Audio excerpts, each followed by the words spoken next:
2025 সাল জুড়ে এশিয়া ছিল রাজনৈতিক টানাপোড়েন, ভূ রাজনৈতিক হিসাব নিকাশ, অর্থনৈতিক চ্যালেঞ্জ ও কূটনৈতিক পুনর্বিন্যাসের এক গুরুত্বপূর্ণ মঞ্চ।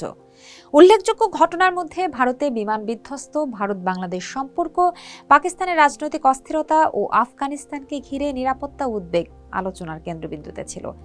এছাড়া পূর্ব এশিয়ার চীন তাইওয়ান উত্তেজনা, দক্ষিণ চীন সাগরে সামরিক তৎপরতা এবং উত্তর কোরিয়ার ক্ষেপণাস্ত্র কর্মসূচি আঞ্চলিক নিরাপত্তাকে আরও জটিলতর করে তোলে। মধ্যপ্রাচ্যে গাজা সংকট, ইরান পশ্চিমা টানাপোড়েন এবং জ্বালানি রাজনীতির অভিঘাত এশিয়ার অর্থনীতি ও কূটনীতিতে প্রভাব ফেলেছে। সব মিলিয়ে 2025 সালে এশিয়া শুধু ঘটনা বহুলই নয়, বৈশ্বিক রাজনৈতিক ভারসাম্য নির্ধারণে এক কেন্দ্রীয় ভূমিকায় উঠে এসেছে। এশিয়ার আলোচিত ঘটনাগুলোকে নিয়ে আমাদের আজকের আয়োজন। 12 জুনের দুপুরে একটি স্বপ্ন ভেঙে পড়ল আকাশ থেকে। আহমেদাবাদ থেকে লন্ডনগামী এয়ার ইন্ডিয়ার বোয়িং 787 ড্রিম লাইনার 242 জন মানুষ, যাদের জীবনের গল্প, স্বপ্ন, আশা হঠাৎই নিভে গেল। একমাত্র বিশ্বাস কুমার রমেশকে ছাড়া। তিনি এমার্জেন্সি এক্সিট গেটের পাশেই বসেছিলেন। ভাগ্য তাকে একটি অবিশ্বাস্য জীবন উপহার দিল। বিমানটি আছড়ে পড়ল একটি মেডিকেল কলেজের হোস্টেলে, যেখানে আরও অনেকেই প্রাণ হারালো। আগুনের শিখা, ধোঁয়া, রণক্ষেত্রের মতো দৃশ্য সব মিলিয়ে একটি শহর শোক স্তব্ধ শহরে পরিণত হলো আহমেদাবাদ। সংবাদ মাধ্যম নিশ্চিত করেছে, সাবেক মুখ্যমন্ত্রী বিজয় রূপানী সহ 260 জনের মৃত্যু হয়েছে এই ঘটনায়। 31 মার্চ মিয়ানমারের মাটি কেঁপে উঠল 7.7 মাত্রার ভূমিকম্পে। শুধু মিয়ানমার নয়, থাইল্যান্ড, বাংলাদেশ, চীন, ভিয়েতনাম সহ বিভিন্ন জায়গায় এই ধাক্কা লাগে। 5300 মানুষ প্রাণ হারালো, যাদের সিংহভাগই মিয়ানমারের।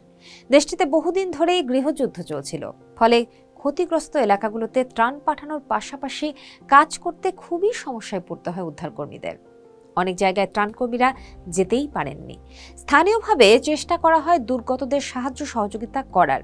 এদিকে 31 আগস্ট আফগানিস্তানেও 6 মাত্রার ভূমিকম্প অনুভূত হয়, যেখানে 2000-এর বেশি মানুষ প্রাণ হারান।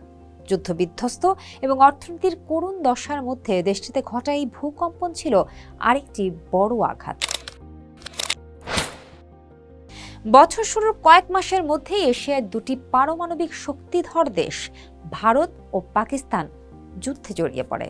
22 এপ্রিল ভারত নিয়ন্ত্রিত কাশ্মীরের পাহেলগামে সন্ত্রাসী হামলায় 26 জন নিহত হয়। হামলার জবাবে পাকিস্তানি কূটনীতিকদেরও বহিষ্কার করে ভারত। পাকিস্তান থেকে নিজেদের কূটনীতিকদেরও প্রত্যাহার করে নেয়।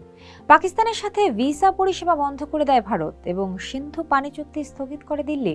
প্রতিক্রিয়ায় পাকিস্তান প্রাথমিকভাবে ভারতের উপর বাণিজ্য নিষেধাজ্ঞা, আকাশসীমা এবং সীমান্ত ক্রসিং বন্ধ করে দেয়। এরপর সিমলা চুক্তি স্থগিত করে। উত্তেজনাকর পরিস্থিতির মধ্যে 7 মে ভোর রাতে পাকিস্তানে একাধিক ক্ষেপণাস্ত্র ও ড্রোন হামলা চালায় ভারত। এই অভিযানের নাম দেয়া হয় অপারেশন সিন্দুর।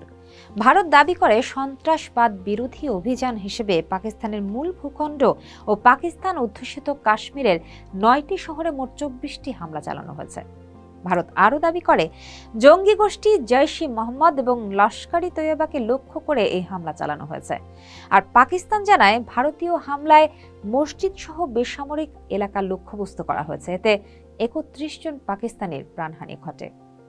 জৈশ-ই-মোহাম্মদেও প্রধান মাওলানা মাসুদ আজহার স্বীকার করেন তার সদর দফতরে ভারতের বিমান হামলায় তার পরিবারের 10 সদস্য এবং তার 4 সহযোগী নিহত হন। এই হামলার পর দুই দেশের মধ্যে সীমান্ত সংঘর্ষ এবং ড্রোন হামলার ঘটনা ঘটে। পাকিস্তান সেনাবাহিনী জম্মু অঞ্চলের সীমান্তবর্তী জেলা পুঞ্চে ব্যাপক মর্টার নিক্ষেপ করে। ভারত দাবি করে হামলায় 1 জন সেনা ও 16 জন বেসামরিক নাগরিক নিহত হয়েছে।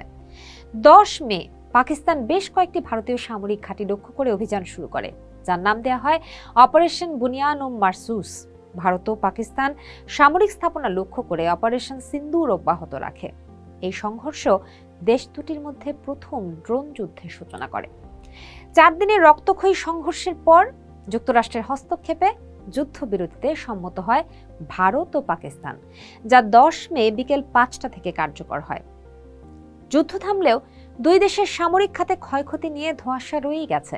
দুই দেশের পাল্টাপাল্টি দাবি করলেও প্রকৃত ক্ষয়ক্ষতির পরিমাণ কেউই প্রকাশ করেনি। 13 জুন ভোররাতে ইরানের 8 শহরে ইসরায়েল কয়েকশো বিমান হামলা চালায়। হামলায় ইরানের সেনাপ্রধান, ইসলামিক রেভলিউশনারি গার্ডের প্রধান সহ অন্তত 20 জন সামরিক কমান্ডার নিহত হন। ইরানের প্রধান ইউরেনিয়াম সমৃদ্ধকরণ কেন্দ্র, নাতাঞ্জ তাবরিজ শহরের পারমাণবিক গবেষণা কেন্দ্র এবং 2টি সামরিক ঘাঁটি সহ ভূগর্ভস্থ একটি ক্ষেপণাস্ত্র মজুদ কেন্দ্রে হামলার খবর পাওয়া যায়। ইসরায়েলি হামলার জবাবে দেশটিতে ড্রোন হামলা চালায় ইরান। ইসরায়েলি সেনাবাহিনীর দাবি, ইরান 100টি ড্রোন পাঠালেও সবকটি ভূপতিত করা হয়। ইসরায়েলকে লক্ষ্য করে ক্ষেপণাস্ত্র হামলা চালায় ইরান। এভাবে কয়েকদিন পাল্টাপাল্টি হামলা চলতে থাকে। এসব হামলায় ইরানের 1,500-এরও বেশি ব্যক্তি প্রাণ হারান এবং ইসরায়েলের 30 জন নিহত হন। এদিকে 9 সেপ্টেম্বর কাতারের রাজধানী দোহায় বিমান হামলা চালায় ইসরায়েল। তেল আবিব দাবি করে, ফিলিস্তিনি স্বাধীনতাকামী সংগঠন হামাসের শীর্ষ নেতাদের লক্ষ্য করে এই হামলা চালানো হয়েছে। অবশেষে সংঘর্ষ থামাতে রাজি হয়েছে থাইল্যান্ড, কম্বোডিয়া। কয়েক সপ্তাহের সংঘর্ষের পর শনিবার যৌথ বিবৃতিতে এই সিদ্ধান্তের কথা জানায় দেশ দুটি। এই চুক্তির আওতায় সব ধরনের অস্ত্রবিরতি অন্তর্ভুক্ত থাকবে। কোনো পক্ষই একে অপরের সামরিক লক্ষ্যবস্তু, বেসামরিক নাগরিক এবং সাধারণ জনগণের সম্পদ বা অবকাঠামোর উপর কোনো ধরনের আক্রমণ করতে পারবে না। এর আগে 24 জুলাই স্থানীয় সময় সকালেই তামনথম মন্দির ঘিরে সংঘর্ষে জড়ায় থাইল্যান্ড, কম্বোডিয়া। এরপর থেকে দুই দেশের মধ্যে সংঘর্ষ ও বৈরিতা বাড়তেই থাকে। 4 সেপ্টেম্বর থেকে নেপালে সোশ্যাল মিডিয়া বন্ধ করে দেয় দেশটির সরকার। এরই প্রতিবাদে জেনজিরা শুরু করে জেনজি রেভলিউশন। এ সময় আইন শৃঙ্খলা রক্ষাকারী বাহিনীর সাথে সংঘর্ষে 19 জনের প্রাণহানি ঘটে। গণ আন্দোলনের মুখে পদত্যাগ করতে বাধ্য হন প্রধানমন্ত্রী কেপি শর্মা ওলি। দেশটির রাজনীতির অঙ্গনে তরুণদের অংশগ্রহণ বৃদ্ধি পায়। তাদের আন্দোলন শুধু নেপালেই নয়, গোটা বিশ্বের জন্য একটি উদাহরণ হয়ে দাঁড়ায়। নেপালের এই আন্দোলনে 2024 সালের বাংলাদেশের গণ অভ্যুত্থানের ছায়া রয়েছে বলে মনে করেন অনেকেই। 2025 সালে যুক্তরাজ্য, Canada, Australia, Portugal, France, Luxembourg, Malta, Monaco, Andorra ও বেলজিয়ামের মতো দেশগুলো ফিলিস্তিনকে আনুষ্ঠানিকভাবে স্বীকৃতি দেয়। এটি দ্বিরাষ্ট্র সমাধানের পক্ষে একটি বড় পদক্ষেপ হিসেবে বিবেচিত হয়। এই স্বীকৃতিগুলো মূলত সেপ্টেম্বরে জাতিসংঘ সাধারণ পরিষদের 80তম অধিবেশনকে কেন্দ্র করে এসেছে, যেখানে অনেক পশ্চিমা দেশ ফিলিস্তিনি রাষ্ট্রকে স্বীকৃতি দেওয়ার পক্ষে অবস্থান নেয়। এদিকে গাজা উপত্যকায় যুক্তরাষ্ট্রের মধ্যস্থতায় শান্তি চুক্তি বাস্তবায়ন করা হয়।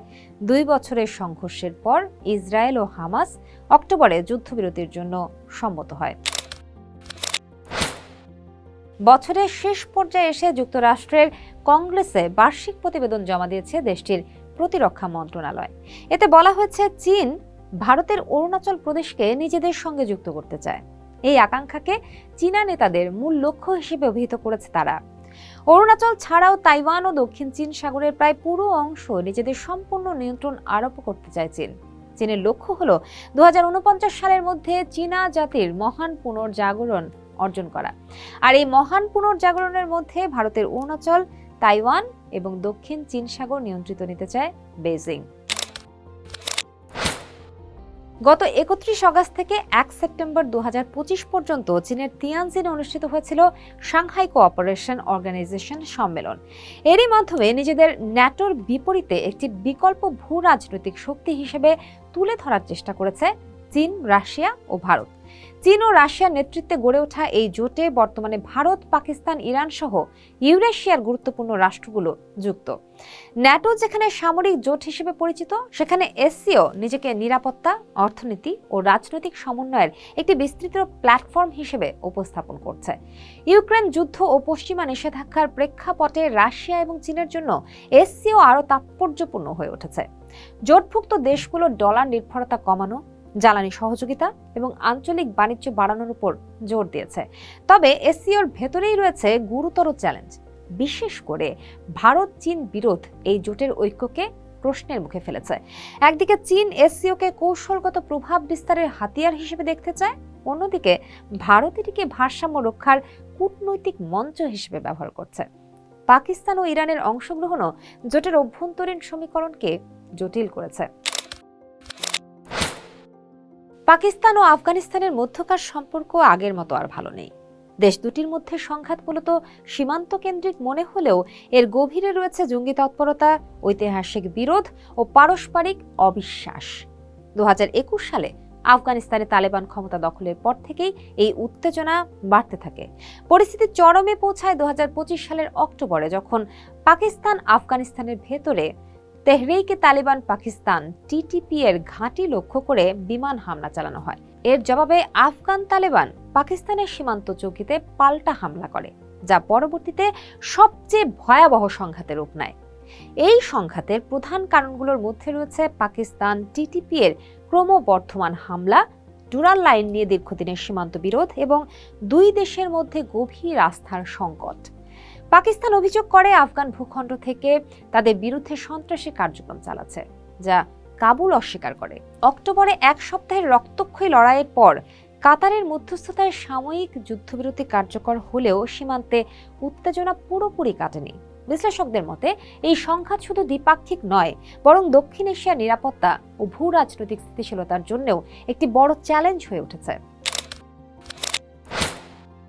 এসব উল্লেখযোগ্য ঘটনার বাইরে আন্তর্জাতিক পরিমণ্ডলে বাংলাদেশ ও ভারতের বর্তমান সম্পর্কের কথা আলোচনায় স্থান করে নিয়েছে।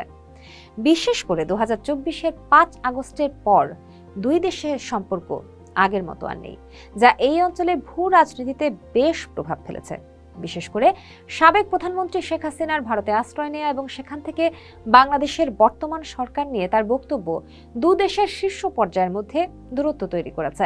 এদিকে ইনকিলাব মঞ্চের আহ্বায়ক ওসমান হাদির হত্যাকাণ্ডকে কেন্দ্র করে দুই দেশের সম্পর্কে টানাপোড়েন নতুন মাত্রা পেয়েছে। এই ঘটনার পর কূটনৈতিক দূরত্ব আরও স্পষ্ট হয়ে উঠেছে, যার প্রভাব পড়েছে উভয় দেশের রাজনৈতিক অঙ্গনে। কয়েকবার পাল্টাপাল্টি দুদেশের হাই কমিশনারদের তলব করেছে ঢাকা ও দিল্লি। পোস্ট দেখুন, ভাবুন, করুন, থাকুন পোস্টের সাথেই।